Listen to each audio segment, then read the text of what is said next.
Welcome everyone, Dylan Gemelli here today with a brand new video for you. So today we're going to talk about SARMS sweet spot dosing for men and women.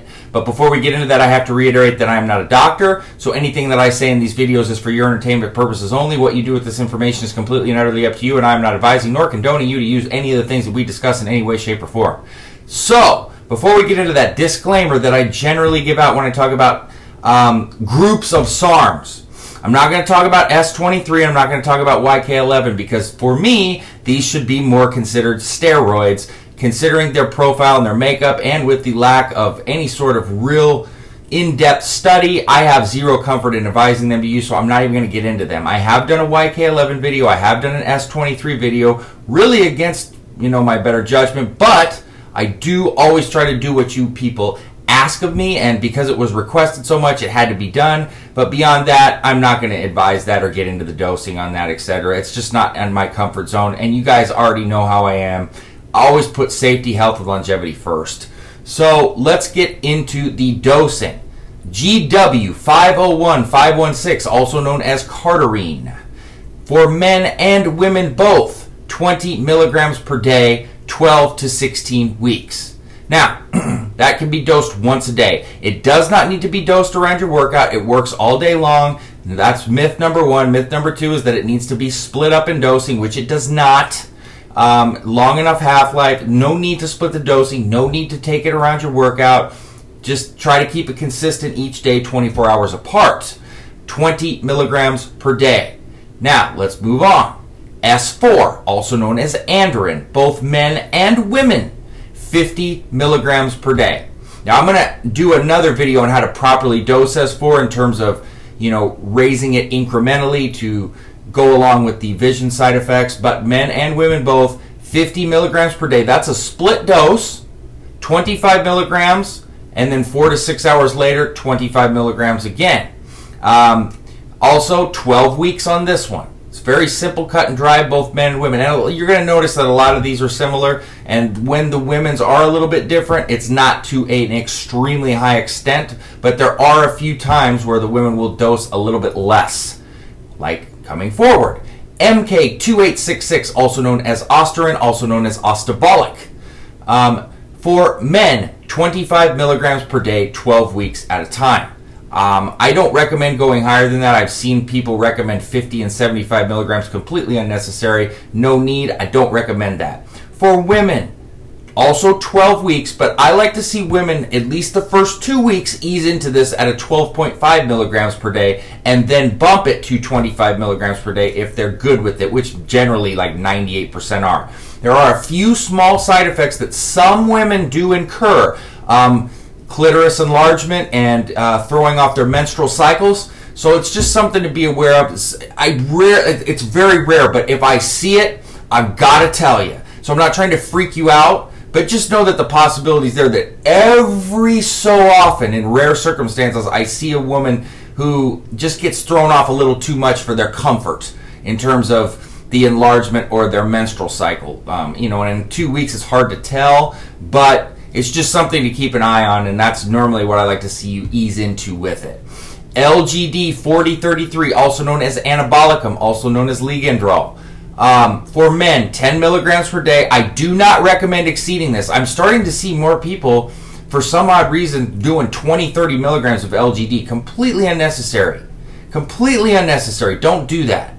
All right, 10 milligrams per day, 12 weeks. When you start going higher, I know everybody thinks it just means more gains, but oftentimes it means more problems, more side effects. And this is a prime example of where you'll run into that, where you could have avoided it.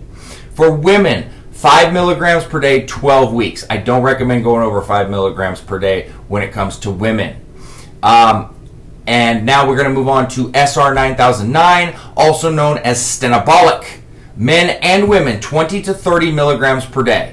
Generally, 30 milligrams a day is the best spot for this, but you can definitely see results at 20. Now, I've recommended several times, because the half-life is extremely short, to dose this in 2 to 3 hour increments. So let's say 30 milligrams a day, 5 milligrams, 5 milligrams, 5 milligrams every 2 to 3 hours. You can, listen, you don't have to do that, okay? I teach you the way to get the most out of it, to do it the most effective. If you want to go just like 4 doses, 10, or 10, 10, 10 and 3 doses, or if you want to do 4 doses, however you want to do it. But keep in mind that it may not be as effective as it should be if you're not keeping blood stability throughout the day properly. So I don't know, when I have the opportunity, if I'm spending my money, if I'm doing whatever, running a cycle, I want to do it the most effective way possible. Some people are just like, oh, it doesn't matter, da, da, da. Well, it does matter. It's not like earth-shattering, but it does make a difference. But that's up to you. It's your money, your body. I can only tell you how to do things. Not that you have to. I'm not your dad. Like I always try to tell people. People will ask me, can I do this? And I'm always like, you can do whatever you want. The question is, should you? So don't ask me if can you, ask me if should you. Because I feel like you're asking me for permission, and I'm not that guy. So now moving on, we're going to go to RAD 140, also known as Testolone. For men, 10 to 20 milligrams per day, 12 weeks. 20 milligrams pretty much the sweet spot. You could go up to 30 if you like, but then it gets a little pricey. But you definitely can, and you'll see great results. I would not exceed that dose. I don't tell women to go over 5 milligrams a day. Generally, that's where they stay. 12 weeks as well. But some will go to 10. I say just keep it at 5 milligrams. You'll get plenty out of it, and you won't incur any side effects, or they'll be very, very minimal. And then lastly, MK677, also known as Nutrobal. All right. So for men, 25 milligrams per day, and you can go a little bit lower than that and still see results. All right. But and it's also called ibutamorin as well. I know people will bring that up if I don't say it. Sorry. 25 milligrams a day. You could go down to 12.5 milligrams a day if you want, because we do know that it does increase your appetite tremendously, and it can cause a lot of water retention, especially in the first month, which will dissipate, and controlling your sodium to potassium ratio, meaning don't take in too much sodium and actually get in the amount of potassium you're supposed to get, which most people don't even go near. 4,700 milligrams of potassium is where you need to be daily, and you should not exceed 2,300 milligrams of sodium, and that will help with the water retention. It's not estrogen related, so people will say, oh, should I take Aromasin? No, you shouldn't. You can take things like dandelion root, something natural. I would not be taking diuretics, no Lasix, things like that, but something natural like a dandelion root would be okay. For women, I never recommend women going over 12.5 milligrams a day on MK677. I just don't. I don't think it's a good idea. I've seen way too many side effects bouncing from different types of things. Now, length of time.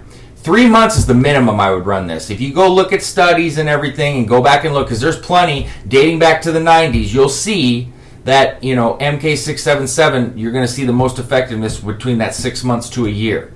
But 3 months minimum is what I would run that. So that is your SARMS sweet spot dosing. I also know that people ask me, well, where do you recommend? Where do you recommend?